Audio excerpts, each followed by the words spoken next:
경부선과 호남선 남북축 대신 우리나라 국토 동서를 가로지르는 앞으로 생길 4대 핵심 철도망은 어디일까요?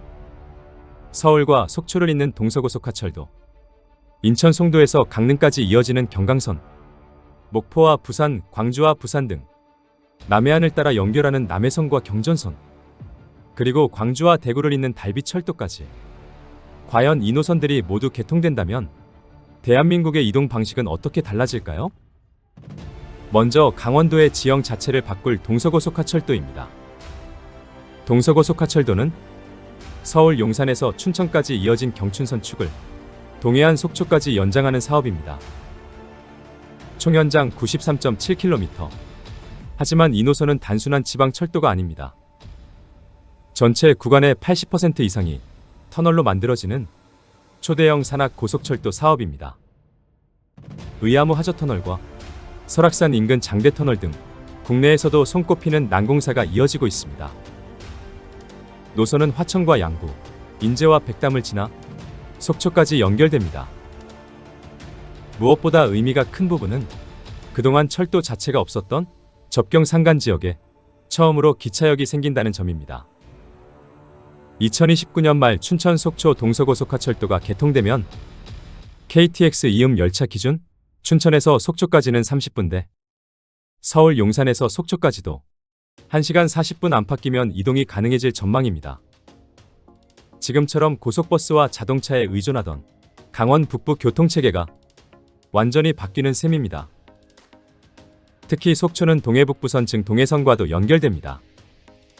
앞으로 강릉과 속초, 양양과 고성을 거쳐 포항과 울산, 부산까지 이어지는 동해안 철도 시대가 열리는 겁니다.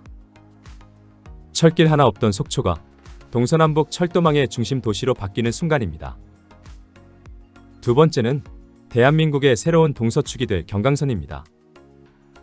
경강선은 인천 송도에서 출발해 월곡과 시흥, 광명과 판교를 지나는 월판선과 여주와 원주, 평창을 거쳐 강릉까지 이어지는 노선입니다.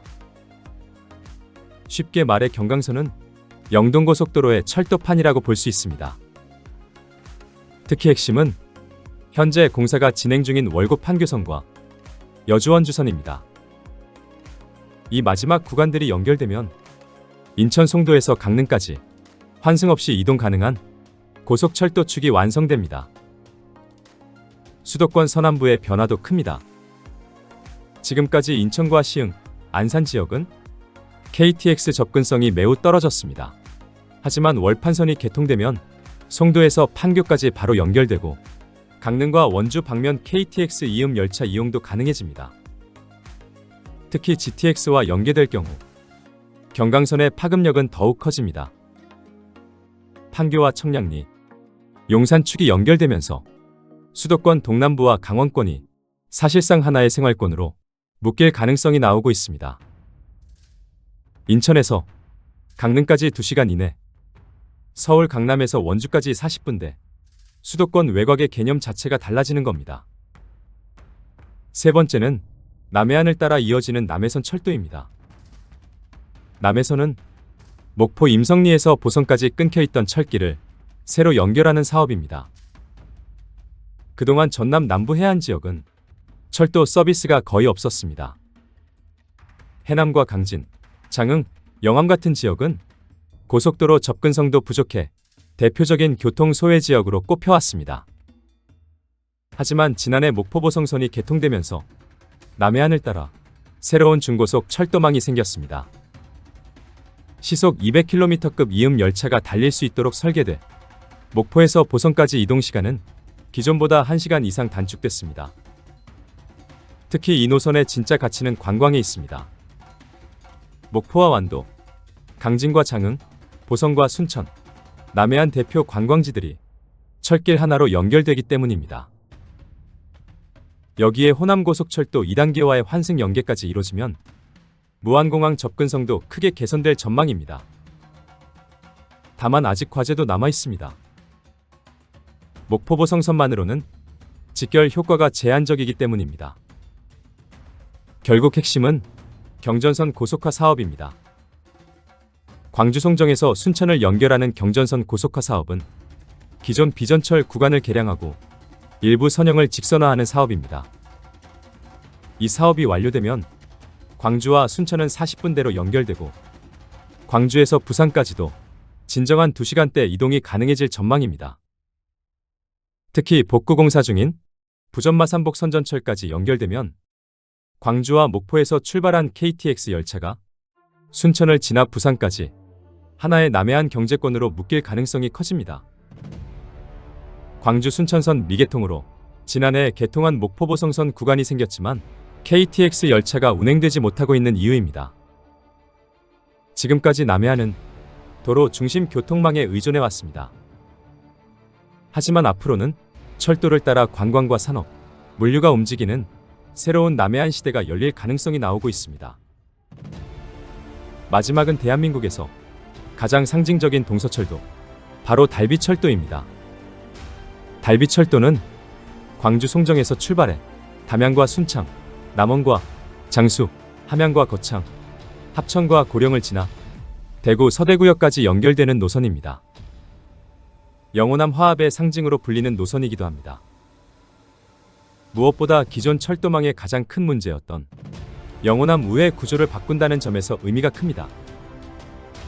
지금은 광주에서 대구를 가려면 대전을 거치거나 버스를 이용해야 하는 경우가 많습니다. 하지만 달비철도가 개통되면 광주와 대구가 1시간 생활권으로 연결됩니다. 특히 이 노선은 경제성 논란도 매우 컸습니다. 비용 대비 편익값이 낮아 사업성 부족 지적이 이어졌기 때문입니다. 하지만 지난 특별법 통과 이후 국가 균형 발전과 지역 연결성 확보라는 명분이 커지면서 사업 추진의 속도가 붙고 있습니다.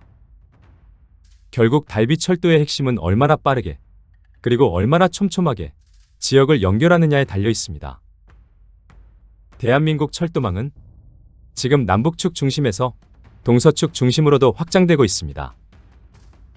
기존 경부와 호남선은 물론 중앙선과 중부내륙선, 서해선과 동해선처럼 남북철도 개통에 이어 경강선과 동서고속화철도, 남해선과 달비철도까지 이 거대한 동서철도망이 모두 연결되면 대한민국은 사실상 전국 2시간대 생활권에 가까워집니다. 철도가 단순한 교통수단을 넘어 지역의 운명을 바꾸는 시대. 과연 앞으로 대한민국 국토는 철길을 따라 어떻게 다시 연결될까요? 사업의 원활한 추진을 기대합니다. 손그림으로 알아보는 국토개발 그림. 지금까지 대한민국을 동서로 연결할 4대 핵심 고속화 철도망에 대해 알아봤습니다. 귀한 시간 끝까지 시청해주신 여러분 감사합니다.